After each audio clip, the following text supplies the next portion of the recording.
Congratulations to Kimi Antonelli for winning the Canadian Grand Prix in Montreal, secured Gilles Villeneuve. It's an interesting one. I think compared to Miami, this looks better, looks much more refined as a Grand Prix. It was not just this flippy floppy Grand Prix that you feel so tired. The Mercedes gave us true fight. And since Saturday, it has been pure class from Mercedes, and I think that pure class can drop them into a trouble or problem if they are not careful. Now, what are the things you're going to be hearing about in the video? I'm going to be talking majorly about the top team, Ferrari, the two McLaren and their game, Red Bull and Mercedes. Now, let's start with what really happened in the race. We had a lot of penalties. Piastri having penalties. Azekaja, penalties for him. He was just enjoying penalties. He had 2 penalties, served 20 seconds, which was close to 40 something seconds in pit lane, and he still came out with points. Great racing, great one for him. But today, Mercedes showed us they were in a total different class. Then the pack of Ferrari and Red Bull. Then we had the pack of the rest. Then we had the pack of Cadillac and Aston Martin. That was all. It's been a tough year for Alex Albon. He's had it tough. No points yet. From one struggle to another, Carlos Sainz has been picking up points for the team. It's been a great season for him, but Williams are just coming up. They struggled from the beginning of the season. Now they're just coming back. They're getting back to see how they can pick up some points, which might help them. Colapinto giving us his best performances this year. Miami, Montreal, great performances from him, and it showed that he can be consistent. All through the weekend, he was on another league from his teammate. His teammate was not even close to him. He was just out there shaving it off, and he looked so solid all through the weekend. We had Lance Stroll starting from the pit lane, had a tranny issue, but he was able to come out. We had 3 formation laps. Why? Because Lindblad had an issue. His car transmission was not working, so he had to be wheeled off the grid. What else did we see? We saw the McLaren taking a gamble. The track was dry. Getting dry because the wind was so much. The rain had stopped. There was no sense of rain, and McLaren took a gamble to start on inters. They had 3 formation laps. They cannot go into the pit, change tires, come out and have a good race, put themselves under pressure, put their drivers under pressure, and they started having a culmination of issues. Piastri banging his car into Alex Albon, destroying Alex Albon's race. Alex Albon that has not had a good year before, destroyed this race, paralyzed this race, destroyed it.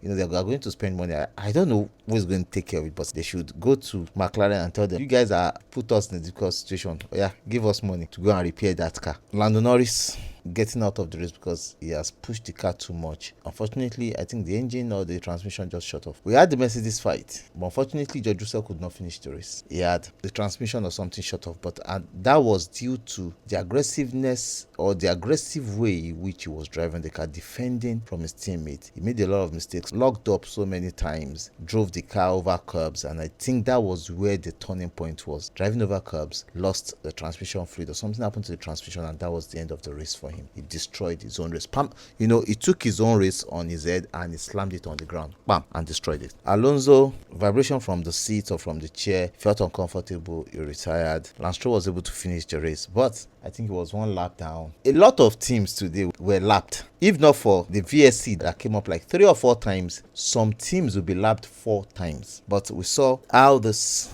new cars, these new engines are really bringing frustration to some drivers, while some drivers finding ways to make it better. We saw a lot of drivers not just taking different positions, driving in different ways to save battery, to save energy, to recharge. We saw different approach from Lewis Hamilton and Max Verstappen in their driving style. Lewis was trying to save a little energy that he recovers so that it can maximize it on the straight to either defend Max Verstappen or to attack Max Verstappen. You know, while Max Verstappen has a better engine, he was able to harvest better, deploy his energy. Meanwhile, on the Ferrari, their wing closes faster, while on Red Bull and the Mercedes McLaren, their wings close later. Those things really affect the race, you know, and the way in which they deploy. But a lot of technicalities from the driver, they keep finding ways to maximize, to get better. And I think from Lewis's team garage, it was beneficial in this race for him not to use the sim and go in a different direction.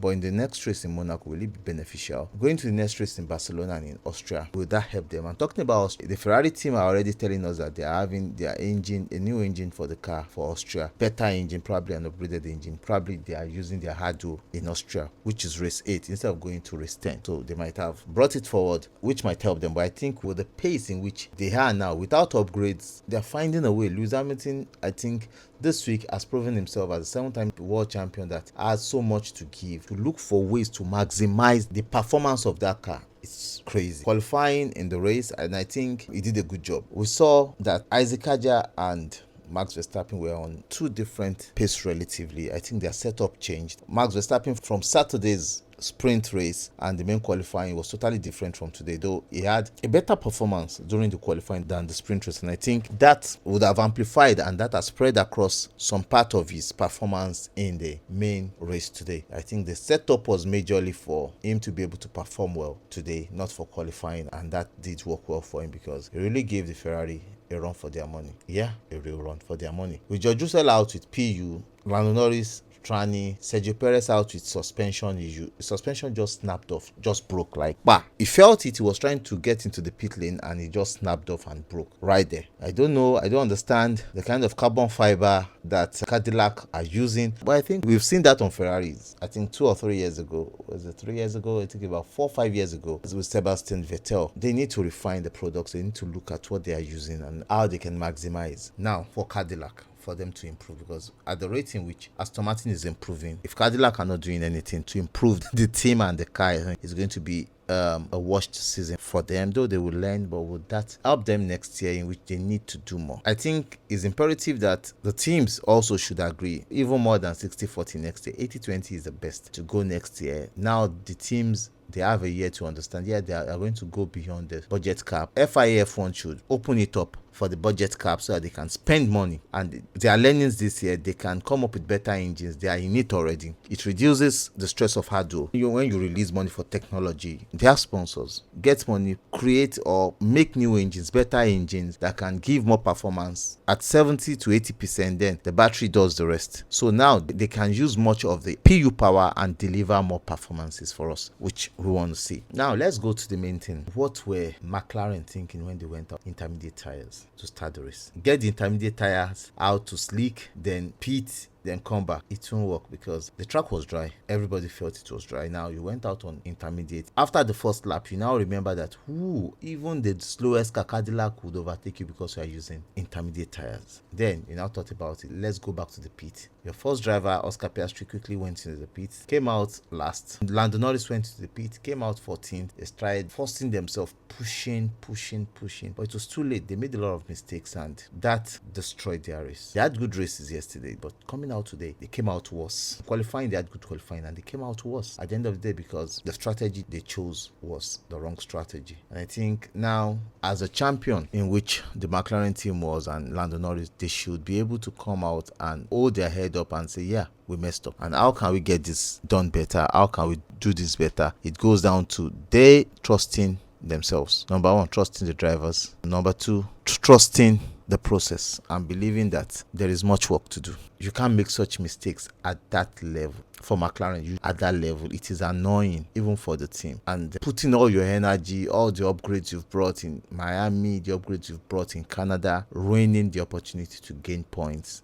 It doesn't make sense. I think with time, this Grand Prix, Canadian Grand Prix, might be part of the Grand Prix that decides who really gets where in the championship, especially for McLaren. This might decide it because if they keep going down this route, it's going to show towards the end of the season how they have really maximized the opportunity they had. Remember, that was where the shift came last year when Lando Norris went into the wall while trying to overtake his teammate. And I think this season, this might be it, where the mess up was at the height for them. And this might be where Red Bull start closing in. Red Bull double points, massive points for them today. 3rd and 5th. This might be where it shifts for them. And I think they would really regret it. And we're talking about regret. Let's talk about George Russell. You might end up bringing regret to him. What happened to his car today? He lost the PU power. And before that, we're having a great race between himself and his teammate. The great race was already turning bloody. Why was it turning bloody? From the Saturday race, sprint race, in which both were rubbing wheels and were at the height of it. It sounds like they really know what they were doing, and the team principal and the team themselves, they can give them the room. But remember, these guys are young. One is much more younger. They're like 10 years difference, 9 to 10 years age difference, in which the younger boy, the rookie Kimi Antonelli, is mean, very intelligent, knows what he's doing, and very poised about what he wants to do. While George Russell is trying to prove a point and make us feel like he's a Class A driver, meanwhile he's a Class B driver, and pushing and forcing everything. And this is already bringing friction, not just to the cars, but to these guys and to the team, because at the point we are going to feel it from the two garages. And if Mercedes don't do something about it, I think the shareholders, the sponsors, would come in. This is not the season of Lewis Hamilton and Nico Rosberg. Those guys are experienced. They know what they were doing. Sincerely, from 2014 to 2016, the truth is that Nico Rosberg and Lewis Hamilton knew what they were doing. They grew up together. They were friends. They purposely were crashing into each other like, see, you would not give me this space, I won't give you this space. We go, see, this is what we would do. So it's a purposeful thing. This is just on couch. And I think Toto Wolff, he has something to do about it. He needs to get these guys on the drawing board and tell them, you can't keep destroying cars. You can't keep doing this. You can't keep messing this thing up, because if you keep doing this, it's going to affect the team. Because if the gloves are totally off in this race, what will happen is Mercedes in some races might lose one of their cars. They lost a car today not because they're tangling it into each other, but because one driver pushed the other to the point that he self-destroyed the car. That was what happened. Put the car on different parts of the track that were not good for the car, and they destroyed the car themselves. The PU eating it on the chicane, eating it everywhere, taking through the grass, unnecessary force stops, locking ups, everything culminated to shut down the PU. So George Russell should blame himself. If they cannot drive with common sense and in safety, well, it's the team. And if they continue this way, the Mercedes team will pay for it, because this is one of their opportunities. This is their comeback. If they don't culture themselves, they don't do the right thing, they will pay for it. Let's move to Red Bull. What a great one for Max Verstappen. He had his opportunity, beat this time, and overtook Lewis Hamilton. What a great overtake he had. They were on soft tires both, and I think Lewis Hamilton had a setup that warms up his tires better, but he can't control it. At the point, the soft tires were gone. He was unable to manage his pace and totally lost it. And at those points, Max Verstappen took opportunity. He overtook him, created a daylight space, and he was maintaining it so much that it gave Lewis Hamilton a scare. But after they were able to change, Lewis Hamilton was able to close the gap, overtook him. Yes, the Red Bull are having a deficit from the performance from the car, and I think they need to work on the car. Really need to reverse engineer the car. Since Andre Newey left, it has been a total collapse in the design. Remember, 2023, they were on top. From 2024, middle of the season, with Pierre Wache, they've been struggling with the design. They've been overhauling, overjigging, spending money, and at the end of the day, they are still where they are. And this is a new season. They are nowhere. And Max Verstappen is threatening to leave F1. He's having fans in other sports. So if he leaves, he's not leaving F1 to go to other motorsport and start all over again. He has already started, and F1 is going to miss him. He's still young. He's just 28 or 29 years old, leaving the sport with huge fan base. It's going to affect revenue in F1. So I think, apart from Red Bull doing something about it, the F1 FIA would listen more to him now, because he has a large fan base. If he takes them, especially the Orange Army, that is it. So I think a whole lot of job needs to be done there, especially from the Red Bull team. And to his teammate Isaac Hadjar, a lot of mistakes today, a lot of penalties for him, but he came home strong. He came home with some points, and this is one of the best races he's had, and this is the closest I think any of Max Verstappen's teammates aside from Sergio Perez had been to him. He looks very close today, and what a great racing for him. And straight to the Ferrari boys. Charles Leclerc struggled all through the weekend. The setup was not coming up. It was not setting up for him, and in the race, it really showed a lot of mistakes. There was a time he was on his own and he made mistakes. Nobody was behind him or chasing him. He made mistakes, and closed in on him was Isaac Hadjar, and that was the opportunity that Isaac Hadjar had, while the Ferrari did a double pit stop and was able to pick Charles Leclerc and get ahead of him, and gave him that frustration on the medium tires. So I think this weekend has been frustrating for Charles Leclerc. Yeah, he did a good job. What I think the team lacks now is that power from the engine, and if they can be able to get it, it's going to be gloves off between Ferrari, Mercedes, and McLaren. So with Lewis Hamilton, great job today. Had a scare when he was overtaken by Max Verstappen. He made his own mistakes in the race. I think those were due to trying to harvest, maximize energy, all those things. It was a live race we saw, and those were the places in which the mistakes were coming from, especially when he was trying to late break and also harvest, trying to manage energy, everything. He made a whole lot of mistakes, but in the second part of the race, while he was on the medium tires, he drove his ass out, caught a 7 seconds deficit, closed in on Max Verstappen, overtook him, and was able to stay ahead of Max Verstappen even by seconds for 3 laps, struggled with the car and made that position happen, which is great. And I think there's still lots to do for him and from his side, and for Ferrari team, or Ferrari as a team, they have a lot to do. But it's a big step forward in Canada. But imagine the Mercedes of George Russell was able to finish the race, or the McLaren were in the race. What would have happened? What would they have done? Would they have been different? It would have been different for Ferrari. So it was luck for them today, and I think it was an opportunity in which they maximized second and fourth in the race. Great one, but they have a long way to go. They have a lot of jobs to do. To Alpine, great racing from Alpine. They did a good race today, a perfect one, double points. Carlos Sainz came in with points. Great racing all round. Enjoyable racing, not a dull one, not a tiring one. And congratulations to Kimi Antonelli once again, and fastest lap of the race, winning 4 races back to back in a row, the first person to do it in F1. And congratulations to Lewis Hamilton after a long time being on podium, 204 podiums. And congratulations again to Max Verstappen, his first podium of season. Great racing. We meet in Monaco on the 7th of June. I love you. Bye. Cheers.